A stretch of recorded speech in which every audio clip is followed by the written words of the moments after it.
नमस्कार दोस्तों। गुरु पूर्णिमा एक महापर्व है और आज से 3 दिन बाद गुरु पूर्णिमा आ रहा है। प्यारे दोस्तों, 1 जनवरी से लेकर के 31 दिसंबर तक जितने भी पर्व आते हैं, 1 जनवरी को नया साल और 25 दिसंबर को बड़ा दिन, इसके बीच में जितने भी पर्व हैं, इन सब में सबसे महानतम पर्व है गुरु पूर्णिमा। लेकिन इसे मान्यता प्राप्त नहीं है। आज मैंने पूछा स्कूल में, गुरु पूर्णिमा को छुट्टी मिलेगा? तो कहा गया भाई लिस्ट में तो उसका नाम नहीं है। मतलब गुरु पूर्णिमा एक बहुत ही निजी पर्व है, वेरी पर्सनल। लेकिन मुझे लगता है कि भारत में लगभग 80% लोग गुरु पूर्णिमा को मनाते हैं। उनमें से जिन किसी व्यक्ति का कोई निजी गुरु है, वो इस पर्व को बहुत ही हृदय से और बहुत ही धूमधाम से मनाते हैं। मेरा सौभाग्य रहा है कि मैंने 1997 में 1997 में ओशो से दीक्षा लिया था 28 जून को। उस साल के बाद से लेकर के पिछले साल तक मैंने हर साल गुरु पूर्णिमा मनाया है। और गुरु पूर्णिमा मनाने का मतलब हुआ 24 घंटा अपने गुरु के याद में डूबे रहना। याद भी क्या करना है गुरु को, गुरु तो हमारी अंतरात्मा है, हमारी आत्मा है। समझिए, गुरु का सत्संग 24 घंटा हम लोग गुरु के साथ रहते हैं। और इस साल 2023 में पहली बार मेरी बेटी भी गुरु पूर्णिमा मनाएगी अपने गुरु के रंग में। क्योंकि अभी जितनी इसकी समझ है उस हिसाब से ये गुरु अलग है, वो गुरु अलग है। लेकिन जैसे जैसे ये ध्यान में गहरा जाएगी, इससे पता चलेगा कि 2 मूर्ख अलग हो सकते हैं, लेकिन 2 गुरु अलग नहीं होते हैं। एक समय आएगा जब इसे समझ में आएगा, करोड़ों लोग अलग अलग हो सकते हैं, लेकिन अलग अलग गुरु अलग अलग दिखते हुए भी अलग अलग नहीं होते हैं। खास करके जो सिद्ध गुरु होते हैं, गौतम बुद्ध हो या महावीर हो, भगवान राम हो, कृष्ण हो, सभी के सभी गुरु का जो गुरु तत्व है वो एक होता है। महाअवतार बाबा जी कहते हैं ऑल इन वन। आप भगवान राम की पूजा करेंगे तो भगवान कृष्ण की पूजा हो गई। आप अगर किसी भी भगवान की पूजा करेंगे, एक भगवान की पूजा करेंगे तो सबकी पूजा हो गई। और अगर आप सबकी पूजा करते हैं, आपकी मर्जी, आपका मौज। लेकिन उसमें कोई भगवान छूट गया तो आपको लगेगा वो गुरु नाराज हो जाएंगे। ऐसा कुछ नहीं है। एक गुरु की पूजा हो गई तो सभी गुरु की पूजा हो गई। तो साक्षी, इस साल आप गुरु पूर्णिमा मनाएंगे पहली बार। क्योंकि एक बार मन जिसे गुरु मान लेता है तो दीक्षा तो उसी दिन हो गई। जिस दिन कोई अपने किसी सिद्ध को अपना गुरु मान लेता है, दीक्षा तो उसी दिन हो गई। एक बार देरहा बाबा ने कहा था, उनसे कोई दीक्षा लेने आया हुआ था, तो देरहा बाबा ने उससे कहा कि तुम्हारा तो दीक्षा हो चुका है। उस आदमी ने पूछा कब? तो बाबा ने कहा याद करो, तुम्हारे सपने में। तो यहाँ तक कि गुरु की इतनी सामर्थ्य है, इतनी कैपेसिटी है कि वो तुम्हें सपने में आकर भी दीक्षा दे सकते हैं। तो साक्षी, ये बात तो सब जानते हैं कि मेरे गुरु ओशो हैं। और ओशो के अलावा बचपन से मेरे गुरु देरहा बाबा हों या डॉक्टर नारायण दत्त श्रीमाली जी हों, महाअवतार बाबा जी, मेरे लिस्ट का अंत नहीं है। मेरे अनेक गुरु हैं, फिर भी मुझे दीक्षा देने वाले गुरु ओशो हैं। और आप हमारे जो 2160 सब्सक्राइबर्स मेरे हो चुके हैं, 2160 सब्सक्राइबर्स और 5,50,000 व्यूअर्स। इन सभी को आप कृपया आप बताइए कि आप किन्हें अपना गुरु मानते हैं? हम जी, सबको पता है, धीरेन्द्र कृष्ण शास्त्री जी, सबको मालूम है। पंडित धीरेन्द्र कृष्ण शास्त्री जी को ये अपना गुरु मानती हैं, जिन्हें बागेश्वर धाम सरकार के नाम से भी जाना जाता है। हम लोग जब पिछले महीना गए थे 15 मई को, बस जस्ट समझिए पिछला महीना ही 15 मई को गए थे हम लोग पटना बागेश्वर धाम सरकार के दर्शन करने। उनसे पहले ये लगभग 1 साल से उन्हें अपना गुरु मान चुकी है मेरी बेटी। पहली बात कि गुरु की ज़रूरत क्यों है, उस पर मैं थोड़ा सा प्रकाश डाल दूँ। जीने का 2 ढंग है, या तो धर्म में जिए या राजनीति में जिए। अगर राजनीति में जिए तो माता पिता काफ़ी हैं, भाई बहन काफ़ी है, पति पत्नी काफ़ी है, बच्चे काफ़ी हैं, रिश्तेदार काफ़ी हैं, देश काफ़ी है, दुनिया काफ़ी है। लेकिन अगर आदमी को अपने अंतर जगत में प्रवेश करना है, अपनी आत्मा में प्रवेश करना है, ईश्वर के रहस्य को समझना है, क्योंकि ईश्वर का रहस्य तो है। समुद्र में उठती हुई लहरें, समुद्र अपना सीमा तोड़ दे तो धरती को आज डुबा देगा। हाँ। सूर्य अपना टेम्परेचर बढ़ा दे 10-20 डिग्री तो कितने लोग मारे जाएंगे उसका हिसाब नहीं। सूर्य अपनी सीमा में है, समुद्र अपनी सीमा में है, पवन अपना वेग बढ़ा दे तो कितने घर उड़ जाएंगे। तो ये जो पांचों तत्व हैं, अग्नि है, जल है, वायु है, इन सब का जो रहस्य है वही ईश्वर का रहस्य है। तो मन में उठता है कि जो जीवन हम लोग जीते हैं, खाते हैं, पीते हैं, शादी ब्याह करते हैं, पढ़ाई करते हैं, नौकरी करते हैं, क्या यही जीवन है या इस संसार को हमें कोई चला रहा है? जैसे कि एक्सीडेंटली 2016 में मेरी पत्नी का यानी कि साक्षी के माताजी का देहांत हुआ। तो बाहर से देखेंगे तो लगेगा ठीक है दुर्घटना है, लेकिन अंतर जगत में आएंगे तो लगेगा ईश्वर का कोई रहस्य जरूर है।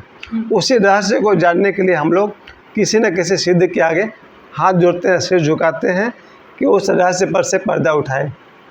तो मेरे लिए ओशो ने मुझे दीक्षा दिया, रहस्य पर से पर्दा उठाया। और साक्षी इसी साल मैं चाहता था कि 1 जुलाई से 5 जुलाई तक जो बागेश्वर धाम में छतरपुर में जो दीक्षा समारोह हो रहा है, हाँ।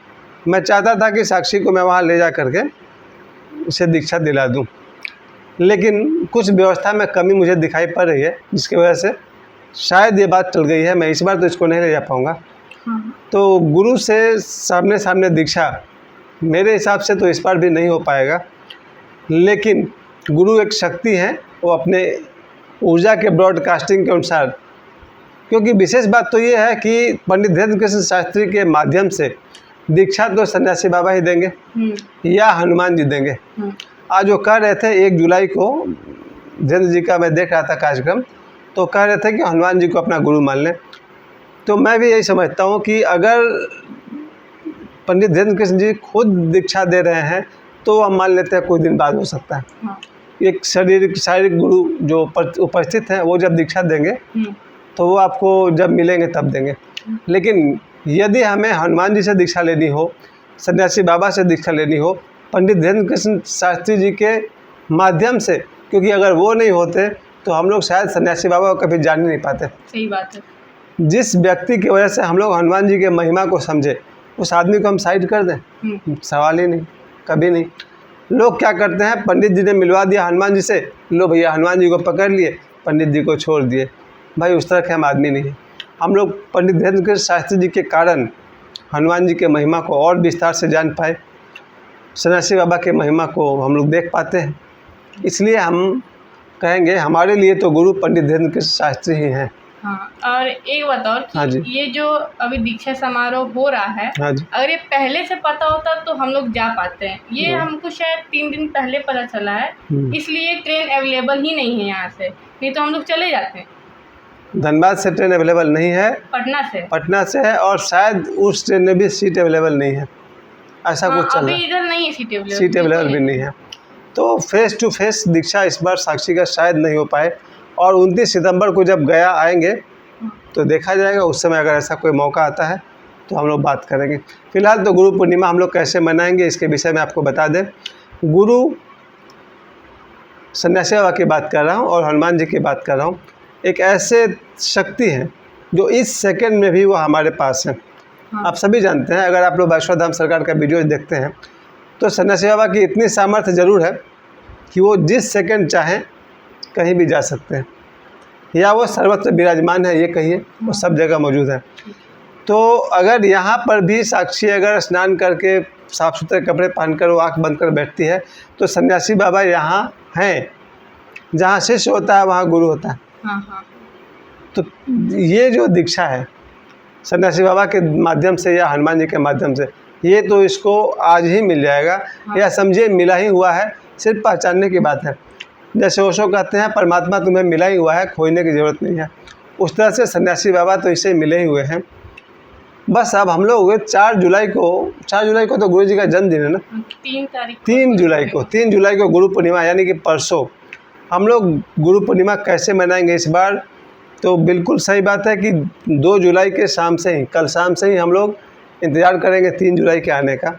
और जैसे ही 3 जुलाई आता है हम लोग उस सुबह से ही अपने गुरु के साथ एक हो जाएंगे, गुरुमय हो जाएंगे, गुरु में लीन हो जाएंगे। बहुत ही सुंदर सुंदर पकवान बनेंगे। गुरु पूर्णिमा में हम लोग बहुत अच्छे अच्छे पकवान बना के खाने वाले हैं। वैसे तो कहने को ये है कि हम लोग पकवान बना के गुरु को अर्पण करेंगे, वो सब कहने की बात है, खाने तो हम ही लोग को हैं। और जब बच्चे का पेट भरता है तो माँ का पेट भर जाता है। तो गुरु पूर्णिमा में इस बार शुरुआत होगी पकवान से, और तरह तरह की मिठाई भी मंगाऊंगा, लड्डू भी मंगाऊंगा। और मेरा अपना प्लान है, पैसे हैं हमारे पास, इसलिए इस बार पैसे की कमी नहीं है, कंजूसी नहीं करूँगा, लेकिन भीड़ नहीं बढ़ाऊँगा। गुरु पूर्णिमा मेरा और साक्षी का इतना निजी पर्व होगा कि इस पर्व को हम लोग सुबह से लेकर के रात 12 बजे तक मनाएंगे। तरह तरह के पकवान खा करके, लड्डू खा करके, मिठाई खा कर, जैसे ही मन करे।